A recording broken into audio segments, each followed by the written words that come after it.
Shalom. Shalom. Salam sejahtera buat kita semua. Selamat Paskah. Bapak Ibu, saudara-saudara, kita selalu bersyukur kemurahan Tuhan memberi hidup kepada saya dan saudara. Hari ini adalah hari kebangkitan Tuhan Yesus Kristus. Hari kemenangan yang kita peringati karena Yesus sudah bangkit. Bukan hari ini kebangkitannya, kita tinggal memperingati akan hari kebangkitannya, karena dia telah bangkit kurang lebih 2000 tahun yang lalu. Dan peringatan ini adalah peringatan juga yang membangkitkan kehidupan kita, karena dia hidup. Seperti lagu berkata, sebab dia hidup ada hari esok. Berarti karena dia hidup, ada masa depan kepada saya dan saudara.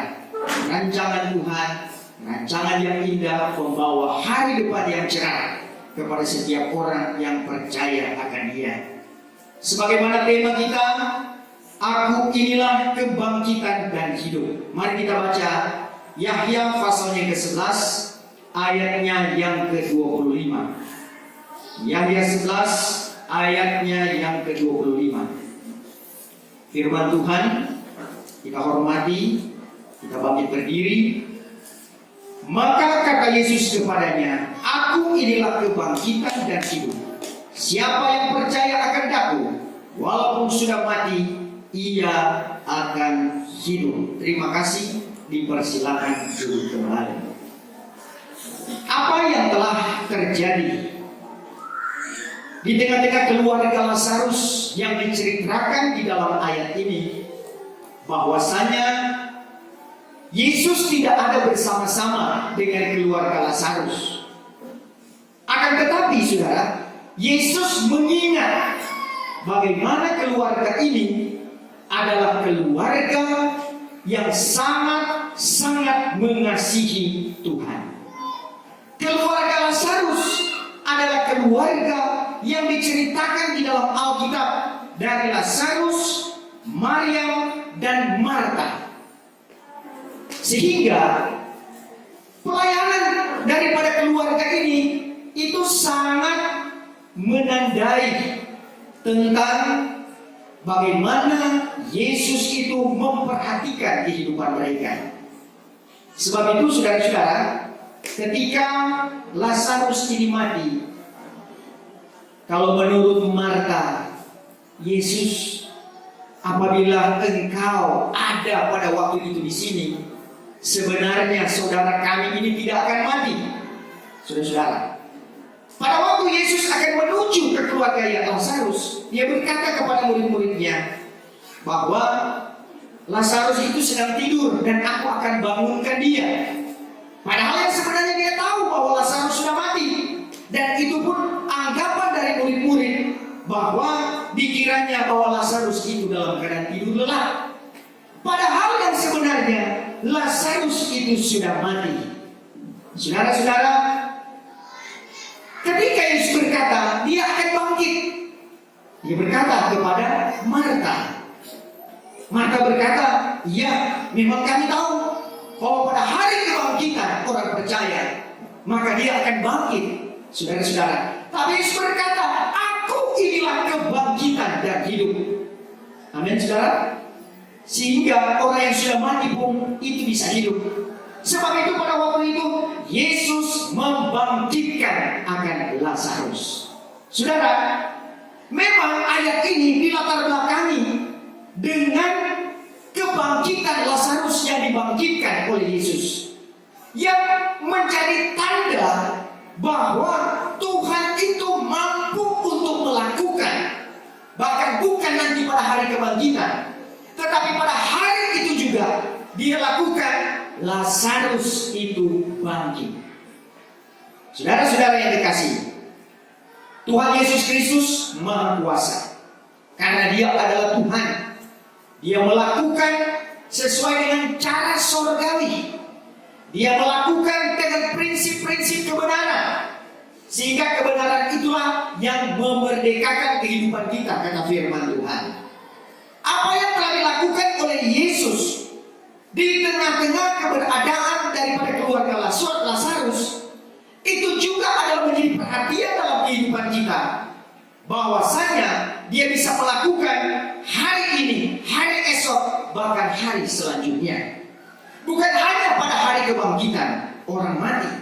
Ada kebangkitan yang pertama, yaitu kebangkitan orang yang mati di dalam Tuhan, yang nantinya akan bersama-sama dengan Tuhan di awan-awan sekejap, dan akan diobahkan dalam sekejap menuju ke awan-awanan, kata firman Tuhan. Saudara-saudara yang kekasih, semua proses yang telah terjadi di dalam Alkitab, bahkan yang akan terjadi di kemudian hari, ini adalah soal penyelamatan. Ini adalah soal penebusan. Ini adalah perkara yang tidak mudah, tetapi bagi Tuhan tidak ada perkara yang mustahil. Antara pikiran surga dengan pikiran dunia ini sangat jauh berbeda. Kalau kehidupan kita melihat, sedangkan orang mau disembuhkan saja, masuk rumah sakit ada yang 1 minggu, 2 minggu, 1 bulan, 2 bulan, tidak mudah. Apatah lagi tentang hal kebangkitan. Tentunya tidak ada seorang dokter pun yang ahli untuk bisa membangkitkan orang mati. Kalau sudah mati, sudah selesai sampai di situ. Tapi ini adalah bicara tentang kebangkitan, bukan hanya kebangkitan secara jasmani, tetapi yang Tuhan Yesus Kristus lebih mengutamakan kepada kita, itulah kebangkitan secara rohani. Apa yang telah dia lakukan kurang lebih 2000 tahun yang lalu tentang kematian dan kebangkitan, saudara-saudara, itu adalah bagian yang sangat penting bagi kita orang kafir yang masuk iman. Pada hari Jumat yang lalu kita telah membahas bagaimana tentang kematiannya, dan ternyata di dalam kematian itu ada rencana Allah yang luar biasa. Dia masuk, saudara-saudara, dia mengambil kunci alam maut itu, sehingga maut itu dikalahkan. Hai maut, di manakah sengatmu? Hai maut, di manakah kemenanganmu? Dan pada akhirnya, pada hari yang ketiga, dia bangkit dari antara orang mati. Saudara, semua berawal dari penggenapan firman Tuhan tentang sengsara daripada Yesus Kristus. Matius pasalnya yang ke-16, ayatnya yang ke-21. Apa yang dikatakan di sana? Matius 16 ayat 21. Daripada masa itu, mulailah Yesus menyatakan kepada murid-muridnya bahwa ia wajib pergi ke Yerusalem. Ia wajib pergi ke Yerusalem. Lalu merasai banyak sengsara daripada orang tua-tua. Dia akan merasa sengsara dari banyak orang tua-tua. Dan daripada kepala imam. Daripada kepala imam. Dan ahli Taurat. Dan ahli Taurat. Sehingga dibunuh. Kemudian ia bangkit pula pada hari yang ketiga. Saudara-saudara, Yesus sudah tahu apa yang dia akan hadapi, apa yang akan dia alami.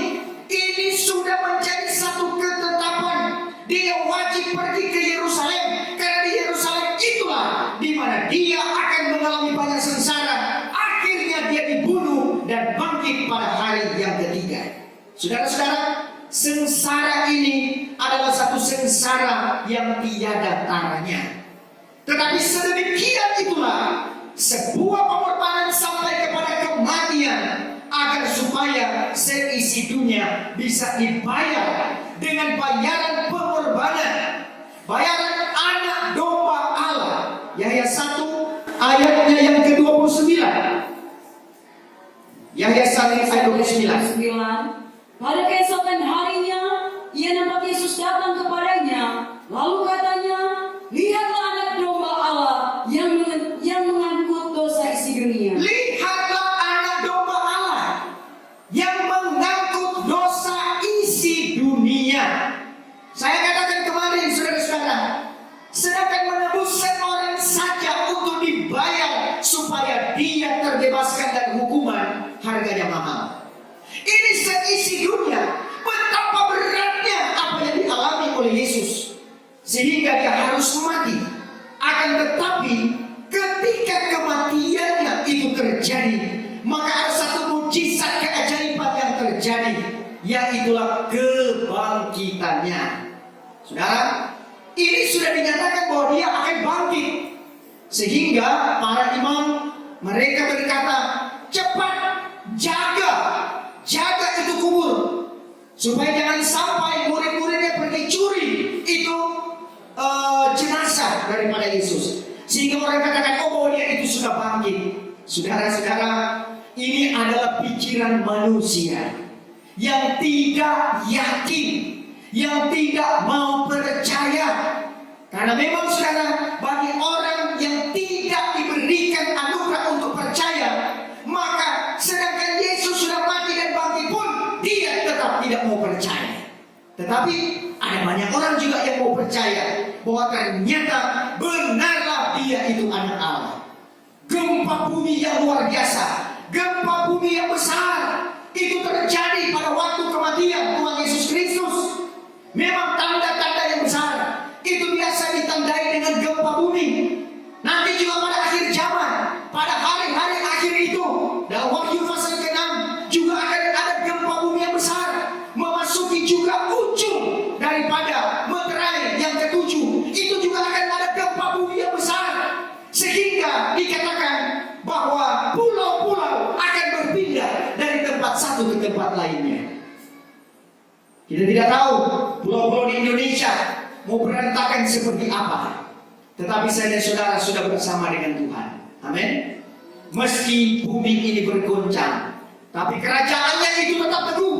Kerajaan surga, kerajaan Allah itu tetap teguh, karena kebenarannya tidak bisa digoyahkan oleh siapapun. Sebagaimana kematian dan kebangkitan Tuhan itu adalah keteguhan sebuah perjanjian, bahwa Yesus sudah tahu dia akan diserahkan dan dia akan mengalami sengsara, tetapi dia tetap melakukan itu. Kenapa? Karena itu punya arti yang besar. Itulah membayar harga yang begitu mahal dengan darah Kristus bagi kesembuhan, bagi pemulihan, bagi kebangkitan iman orang akhir zaman. Saudara-saudara, kebangkitan inilah saudara sebagai satu bukti nyata bahwa hadirat Allah itu ada, bahwa kuasa Tuhan itu ada. Firman-Nya itu tidak main-main, saudara. Firman-Nya itu digenapkan, dan firman Tuhan tidak pernah berdusta. Apa yang Dia katakan itu dinyatakan. Sebab itu ketika terjadi gempa bumi yang besar, apalagi ketika kubur-kubur orang percaya itu terbuka, saudara, ketakutan para laskar, sehingga mereka katakan bahwa benarlah dia inilah anak Allah. Saudara, apakah nanti sedahsyat itu baru memberikan keyakinan kepada orang bahwa benarlah kebenaran firman Tuhan, baru kehidupan saya dan saudara, panggilan Tuhan dalam kehidupan kita. Firman Tuhan berkata, firman-Nya itu maha halus, saudara, dan dia boleh datang dalam tiap-tiap kita.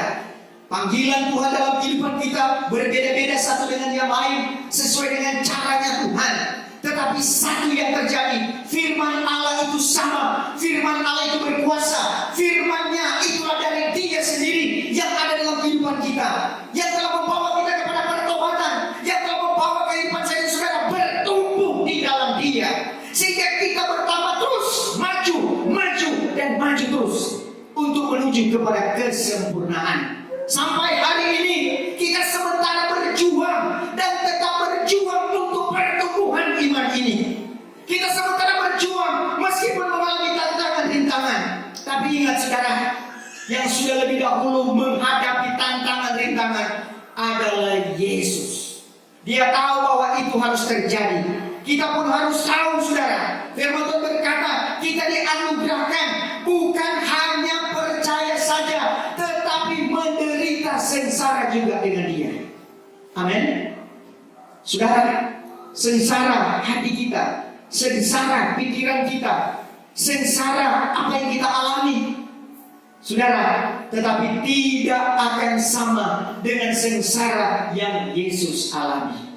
Dia sudah dipanggang di atas puncak Golgota. Sehingga saudara-saudara, dari jam 12, bagaimana puncak-puncaknya itu, Tetapi ketika dari jam 12 sampai jam 3 petang, itu terjadi gelap gulita.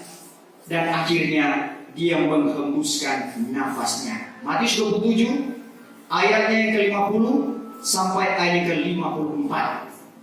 Matius 27 ayat 50 mulai. Maka berserulah pula Yesus dengan suara besar, lalu menyerahkan rohnya. Maka sekoyong-koyong tirai di dalam bait Allah cariklah terbelah dua, dari atas sampai ke bawah, dan bumi pun gempa, dan batu-batu gunung terbelah-belah, dan kubur-kubur pun terbuka, dan beberapa mayat orang suci yang sudah wafat bangkit pula, dan keluar daripada kuburnya. Maka kemudian daripada kebangkitan Yesus, masuklah mereka itu ke dalam negeri kudus, lalu kelihatan kepada banyak orang. Ayat 54. Apabila penghulu laskar dan orang-orang sertanya yang menunggu Yesus nampak gempa bumi dan segala perkara yang berlaku itu, takutlah mereka itu amat sangat. Katanya, sungguhlah orang ini anak Allah. Sungguhlah orang ini anak Allah. Nanti tunggu gempa bumi baru mengakui sungguhlah orang ini adalah anak Allah. Perkara yang besar, Tuhan mudah saja, saudara, untuk melakukan hal-hal yang besar. Akan tetapi Dia tetap memberikan kesempatan dengan firman maha halus ini untuk datang kepada tiap-tiap orang, untuk menjadi sebagai kehidupan. Karena firman itu adalah kehidupan. Ketika Dia menyerahkan rohnya, maka tirai itu terbelah. Kita tahu tanda tentang tirai terbelah di bait Allah itu menunjukkan tentang orang kafir, ibadah orang kafir, pengiringan orang kafir yang bisa sama sebahagian dengan orang Israel.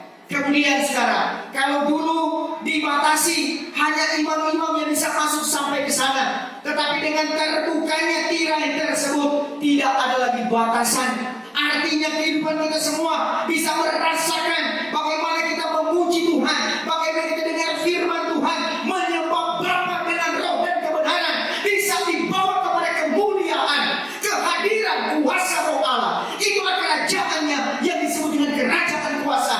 Itu turun jadi bagian kehidupan kita. Kamar Maha Suci itu dinyatakan kepada kita. Kamar Maha Suci sebagai pekabaran. Itulah pekabaran kamar Maha Suci, kabar kesempurnaan, kabar pengantin Kristus. Kamar Maha Suci itu ada yang disebut dengan peti perjanjian di dalamnya, berbicara tentang tahta Allah, kemuliaan Allah yang besar. Itu adalah puncak yang luar biasa, boleh dirasakan oleh kehidupan saya dan saudara. Kita bisa memandang kemuliaannya, kita bisa merasakan persekutuan dengan Dia, masuk sampai ke kamar Maha Suci untuk merasakan persekutuan yang indah dengan Dia. Itu karena kematiannya, itu karena kebangkitannya. Saudara-saudara, satu hal yang luar biasa, ketika Dia bangkit, maka kubur-kubur itu terbuka. Jadi beberapa hal yang terjadi pada kebangkitan Tuhan Yesus Kristus, ketika Dia menyerahkan rohnya, tirai terbelah, jadi gempa bumi yang besar. Kemudian kubur-kubur orang yang dibenarkan itu terbuka. Kenapa saudara? Jadi demikian. Mari kita lihat, kita hubungkan dengan Efesus pasal yang keempat ayatnya yang ke-8. Efesus 4 ayatnya yang ke-8. Ayat 8. Maka itulah sebabnya kata Nas, tatkala Ia naik ke atas, Ia membawa tawanan yang tertawan, dan Ia telah mengaruniakan beberapa pemberian kepada manusia. Saudara-saudara, seperti kata Nas Alkitab, firman Tuhan katakan bahwa ketika Dia naik ke atas, Dia membawa tawanan. Haleluya. Inilah kubur-kubur yang terbuka.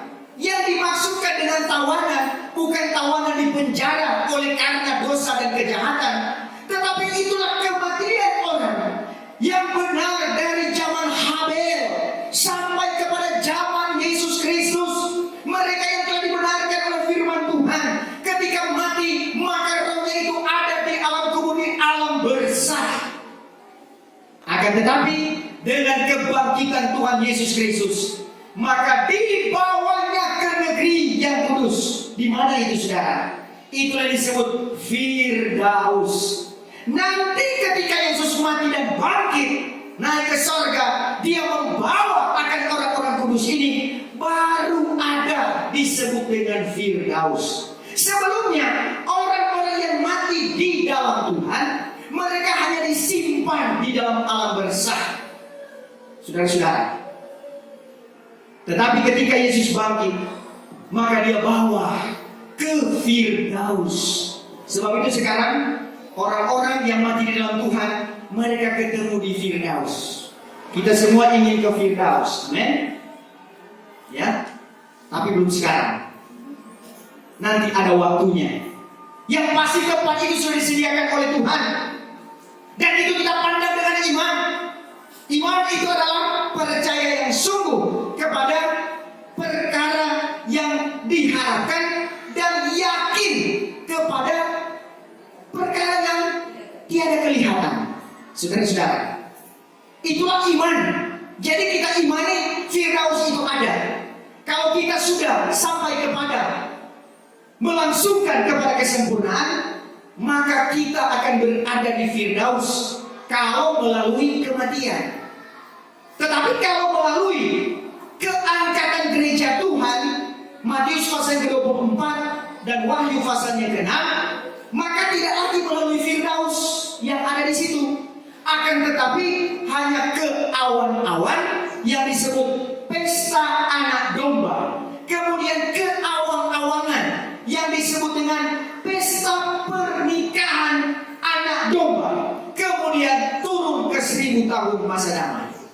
Saudara, bertemu dengan mereka yang sudah disimpan di Firdaus untuk berada di mana? Di awan-awan, di awang-awangan, saudara-saudara, dan 1000 tahun masa damai. Semua itu jadi pemerintah. Siapa yang akan diperintah? Yang jadi rakyat, mereka yang lolos di zaman antikris. Siapa mereka yang lolos di zaman antikris? Mereka benih yang tertinggal. Apa yang terjadi kepada mereka? Mereka dikuliti, mereka dieret-eret, mereka disiksa, tetap berkata, kami bertahan kepada Tuhan Yesus Kristus. Saudara-saudara, mempertahankan nama Tuhan, mempertahankan itulah Yesus Kristus, tetapi harus dikuliti, harus dipenggal-penggal. Kan ada 5 bulan tidak ada kematian. Wahyu pasal ke-9 ayat 4 sampai seterusnya, 150 hari tidak ada kematian. Yang ada hanyalah penyiksaan dari si antikris lewat meterai yang kelima. Saudara-saudara, saya dan saudara, ketika kita ditebus, kita dimerdekakan, dia mati dan bangkit, diberikannya kita kuasa Roh Kudus, diberikannya kita anugerah-anugerah Allah, maka kita bukan masuk pada penghukuman, tapi jadi pengantin Tuhan. Betapa indah hal itu. Ini adalah karya kebangkitan. Banyak sekali yang dikaryakan lewat karya kebangkitan ini. Betapa pentingnya kebangkitan itu. Sebab itu saudara-saudara, untuk saat sekarang ini, sama seperti Lazarus, meskipun dia sudah mati, tapi Yesus berkata, aku inilah kebangkitan dan hidup. Kalaupun setiap orang mati rohani sekarang ini, tidak tahu lagi tentang apa yang harus diperbuat, menyamakan antara dosa dan kejahatan dengan masuk gereja, sama saja. Beribadah dengan membunuh, sama saja. Saudara-saudara, kita lihat terorisme, menganggap ibadah dengan mengorbankan diri itu sama saja, membunuh sama saja. Tidak, saudara-saudara. Tetapi kehidupan saya dan saudara dibawa kepada sebuah pemahaman bahwa dengan kebangkitan Tuhan Yesus Kristus, dia membangkitkan iman kita. Kita buat kebenaran, buat baik, saudara-saudara. Maka itulah yang akan memberikan jalan bagi kita untuk menuju kepada keselamatan. Tuhan selalu memberikan kepada kita keindahan ilahi. Bayangkan keluarga Lazarus ini. Mereka sudah melihat, ya, Marta dan Maria sudah melihat bahwa Lazarus sudah mati. Sudah berapa lama Lazarus mati? 3 hari setengah. Saudara-saudara, kalau zaman sekarang kalau 3,5 hari, seperti apa itu mayat, saudara-saudara? Ya, subuh. Waktu itu belum ada formalin. Walaupun di zaman dulu, maka dari zaman Mesir kuno sudah ada zaman balsem dan sebagainya. Tidak disuratkan, tidak dikisahkan apakah harus dibalsem dan sebagainya. Hanya dikatakan kain kafan itu, saudara-saudara, itu dibungkus kepadanya. Tetapi Yesus berkata, Lazarus keluar. Kuasanya itu dahsyat dan luar biasa. Hal yang tidak mungkin kepada orang akhir zaman. Mungkin kita melihat orang yang terlalu banyak dosanya, terlalu banyak kejahatannya. Orang bilang, kalau dia mati, maka dia akan masuk kepada neraka yang paling dalam. Sama seperti kejahatan yang dibuat oleh Paulus, saudara-saudara, sebelum dia mengenal Tuhan. Tapi kalau Tuhan pilih dia, maka Tuhan robah dia, Tuhan memperlihatkan kemuliaannya. Akhirnya dia menjadi seorang rasul dengan menyuratkan suratan paling banyak di dalam Alkitab. Kenapa? Karena Tuhan mau. Kalau kita boleh ada dalam panggilan Allah, kenapa? Karena Tuhan mau. Amin. Itu adalah haknya Tuhan. Kenapa Tuhan tidak memperhatikan yang lain? Kita tidak bisa untuk protes kepada Tuhan. Keadilan Allah itu tidak bisa dijangkau dengan kepikiran kita manusia. Hanya saja kita bersyukur, terima kasih Tuhan, Engkau panggil saya, Engkau panggil kehidupan kami untuk masuk dalam persekutuan-Mu, di dalam kemuliaan-Mu. Itu hasil daripada kebangkitannya.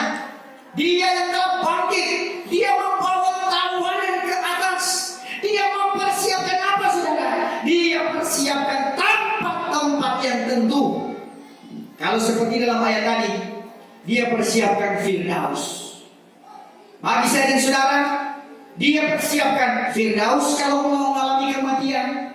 Dia persiapkan awan-awan kalau keangkatan gereja Tuhan, awan-awanan untuk pesta. Saudara-saudara, Tuhan dia menyiapkan segala sesuatunya.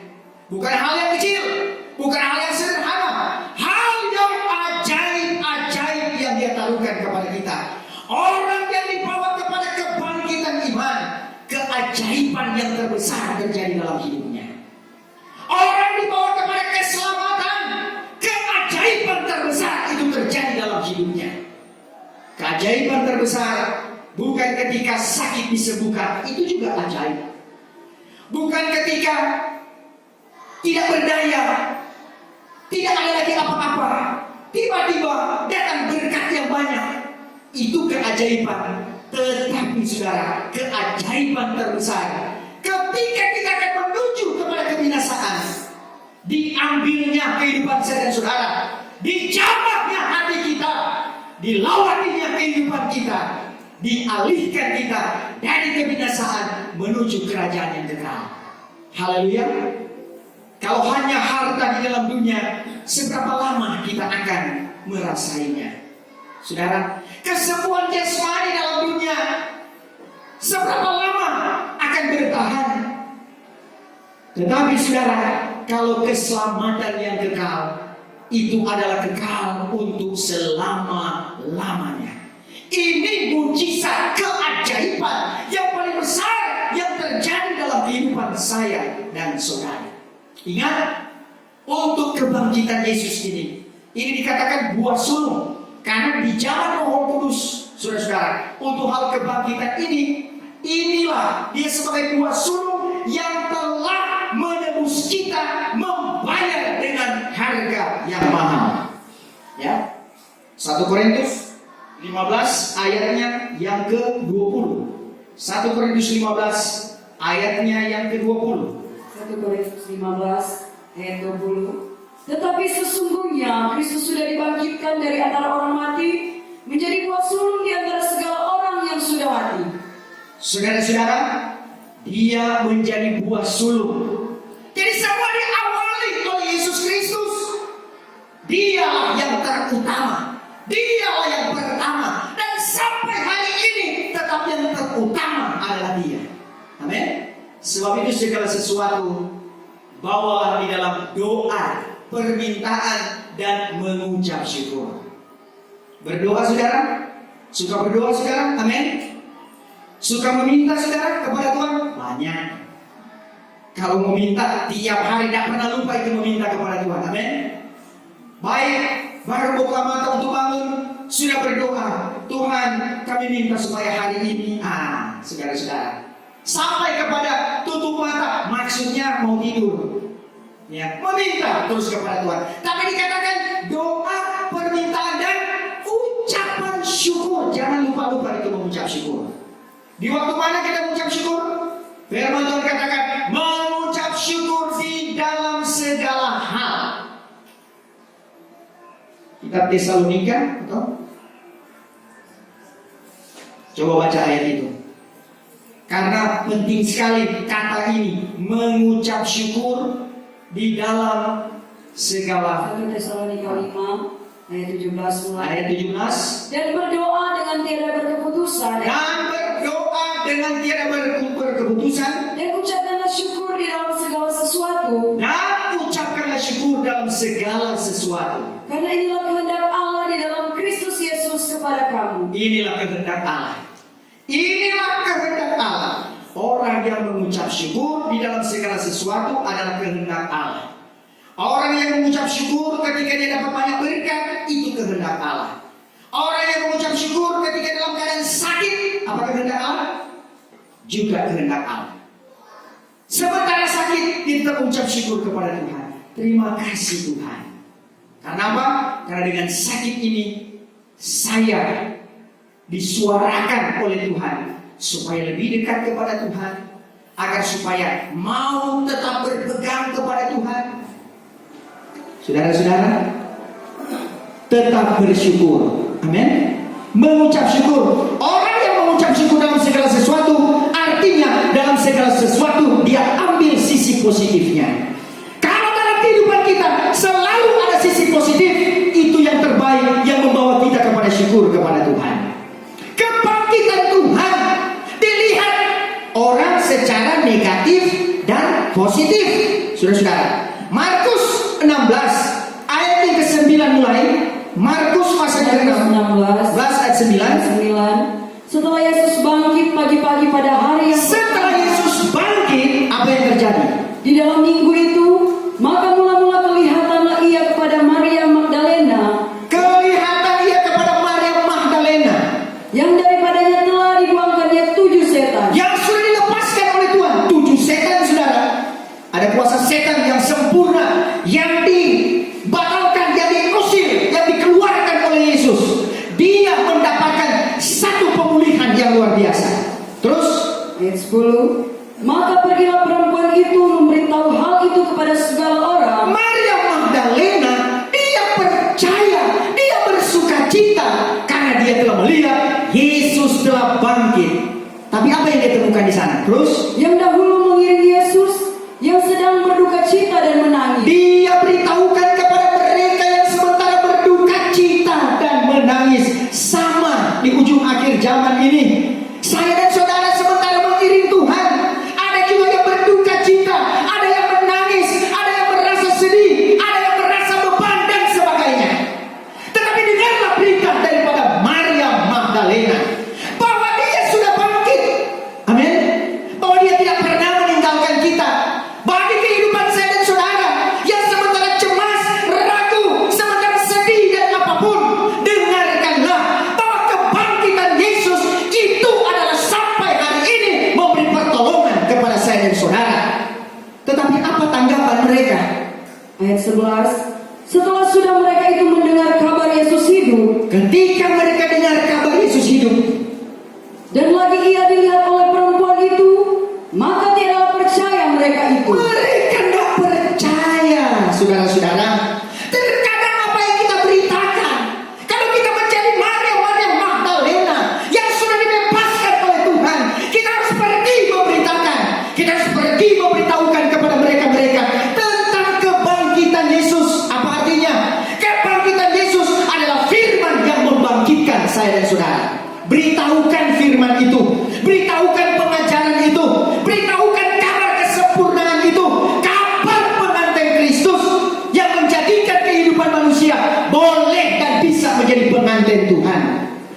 Tetapi apakah semua orang percaya? Orang banyak belum percaya. Terus Ayat 12. ayat 12. Kemudian daripada itu, kelihatanlah Yesus dengan rupa yang lain kepada dua orang daripada mereka itu. Ya. Tatkala keduanya berjalan menuju ke dusun. Ayat 13. Maka pergilah keduanya memberitahu hal itu kepada segala murid. Dua orang ini juga dinyatakan bahwa mereka telah jumpa dengan Yesus. Mereka juga pergi memberitakan kepada segala murid. Terus Tetapi kepada orang ini mereka itu juga tiadalah percaya. mereka juga tidak percaya. Terus Ayat 14. Kemudian kelihatanlah Yesus kepada ke-11 muridnya. nanti ketika kelihatan kepada 11 muridnya, apa yang terjadi? Tengah mereka itu duduk makan, maka dicelanya mereka itu sebab kurang percaya dan keras hatinya, dan lagi karena tiada mereka itu percaya akan orang yang sudah melihat dia kemudian daripada ia bangkit. Saudara-saudara, karena kebangkitan ini satu peristiwa yang besar, maka apa yang terjadi? Murid-muridnya sendiri pun tidak percaya. Sebab itu Yesus sendiri yang datang kepada mereka. Tuhan mencelakan mereka karena sebab mereka tiada percaya apa yang diberitahukan kepada mereka. Saudara, siapa murid-murid Tuhan? Terkadang murid-murid Tuhan akhir zaman tidak percaya lagi tentang anugerah, tidak percaya lagi tentang karunia, tidak percaya lagi tentang petunjuk Tuhan, tidak percaya lagi tentang apa yang dibuat oleh Tuhan secara tidak langsung. Kenapa? Karena diliputi dengan keadaan dunia ini. Itulah bahayanya. Kalau keadaan dunia ini mulai menutupi keadaan kabar kesempurnaan yang sudah diberikan oleh Tuhan kepada kita, maka inilah yang bisa terjadi. Tapi bagi saya dan saudara, pekerjaan Roh Kudus, suara Tuhan, petunjuk Tuhan, kita tetap percaya karena Dia itulah yang berbicara kepada kita. Saudara-saudara, baca ayat terus. Ayat 15. Lalu bersabdalah Yesus kepada mereka itu, pergilah kamu ke seluruh bumi, beritakanlah Injil itu kepada sekalian Allah. Ayat 16. Barang siapa yang percaya dan yang dibaptiskan, ialah akan diselamatkan. Tetapi barang siapa yang tidak percaya itu, ialah akan dihukumkan. Jadi terlebih dahulu Tuhan meyakinkan kepada murid-murid bahwa benarlah Ia adalah Yesus. Amin.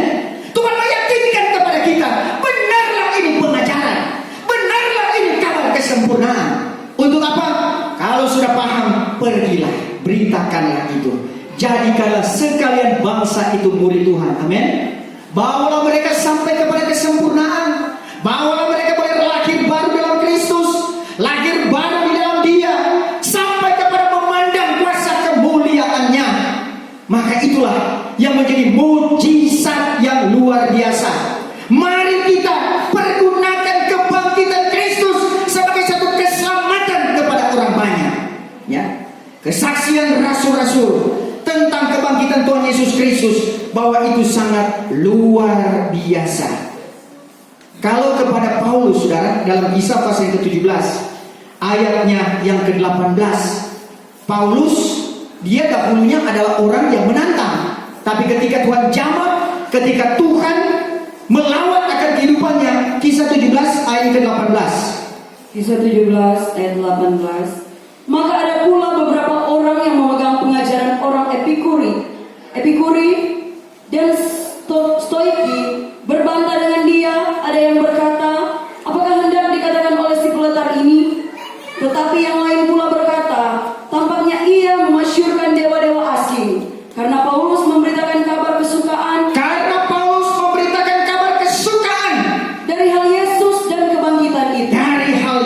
Dan kebangkitan itu, Paulus sangat yakin dengan kebangkitannya. Dulu dia pembunuh orang Kristen yang mengajarkan tentang Yesus. Sekarang dia sangat yakin, walaupun orang berkata, siapa si peleter itu? Waduh, saudara-saudara, ya.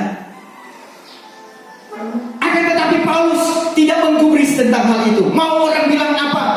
Yang penting yang Paulus nyatakan tentang Yesus yang bangkit itu.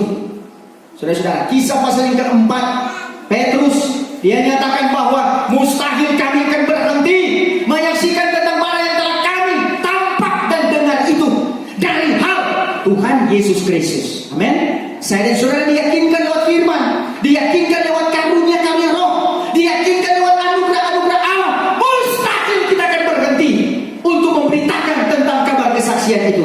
Karena itu adalah hidup berkuasa. Kebangkitan Yesus menghidupkan kita. Rum 8 ayat yang ke-11. Itu oleh kebangkitannya. Kita baca Rum 8 ayat 11. Rum 8 ayat 11. Tetapi jikalau roh Dia yang membangkitkan Yesus dari antara orang mati itu Membangkitkan Yesus dari antara orang mati itu, diam di dalam dirimu, kalau roh itu diam dalam diri saya dan saudara, maka Ia itu yang membangkitkan Kristus Yesus dari antara orang kalau Ia itu yang membangkitkan Yesus Kristus dari antara orang mati, akan menghidupkan juga tubuh kamu yang fana. akan menghidupkan juga tubuh kita yang fana ini. Yang fana itu dengan rohnya yang diam di dalam diri. Dengan rohnya yang diam di dalam diri kita. Rebut itu Roh Kudus selalu. Amin. Taruhkan Dia diam di dalam hati kita. Karena Dia itulah yang akan membangkitkan. Sebagaimana Yesus yang dibangkitkan, maka kita adalah orangnya Yesus, maka kita dibangkitkan oleh Roh Kristus itu. Apa yang terjadi kalau kita dibangkitkan oleh Dia? Efesus 2 ayatnya yang ke-6. Satu tempat yang sangat terhormat diberikan oleh Tuhan kepada orang yang sudah dibangkitkan, teristimewa ketika dia menjadi mempelainya Tuhan. Kita baca Efesus 2 ayat yang ke-6. Efesus 2 ayat 6. Dan di dalam Kristus Yesus Ia sudah membangkitkan, Di dalam Yesus Kristus Ia sudah membangkitkan dan mendudukan kita beserta dengan Kristus. dan mendudukan kita beserta dengan Kristus itu di surga. di surga. Haleluya. Mau duduk bersama dengan Dia? Karena kita adalah pengantinnya. Kita menjadi istri anak domba Allah. Itu adalah bagian terhormat, saudara. Kita yang dahulunya bukan umat, dijadikan umat Allah. Kita dulu tidak berpengharapan, tapi oleh karena pengorbanannya disatukan bersama dengan orang Israel. Tapi kemudian ditambah lagi, saya dan saudara diperkenan menjadi pengantinnya. Dan di daulat kita berada duduk sertanya di sorga. Masih kurangkah itu, saudara? Itu adalah perjanjian, bukan sekedar muluk-muluk, akan tapi perjanjian yang kekal, perjanjian yang luar biasa. Tuhan berikan kepada kita taat dan setialah. Kita bayar dengan hati kita yang berserah kepada Tuhan. Dengan ketaatan kita berpegang kepada kebenarannya. Terus iring Tuhan di saat apapun. Bersyukur kepada Dia dalam segala perkara. Nantikanlah selalu bahwa hadirat Tuhan, kuasa Tuhan, pertolongan, pembelaan Tuhan tetap jadi bagian kehidupan saya dan saudara. Tuhan Yesus memberkati. Kita sudah mendengarkan firman Tuhan.